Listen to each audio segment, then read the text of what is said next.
The patriarchy, which just refers to, male control of resources, wouldn't really exist if women didn't desire resources in their partners.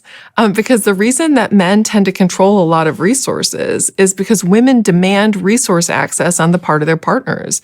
And if women didn't care, then men wouldn't work so hard to get access to them. There's this really great quote by Aristotle Onassis where he once said, "Without women, all the power and money in the world would be completely meaningless." And I think that there's a lot of wisdom in that.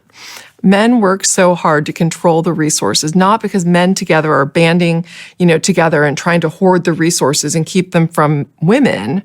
Instead, it's an epiphenomenon of the fact that men are competing amongst whoever else has access to resources to get resources of their own, right? And because women value this in their choice of partners, oftentimes men will go to greater lengths to get them, right? One of the reasons, not the only reason, but certainly one of the reasons that we see that more men tend to be in, positions of being a CEO, for example, is because oftentimes men are more willing to make the trade-offs that you have to make to get into those positions because men are wired that way, right? And the reason that they're wired that way is because they've inherited these tendencies to want this despite the costs, because it would have paid off in terms of being able to attract better partners, a greater number of partners,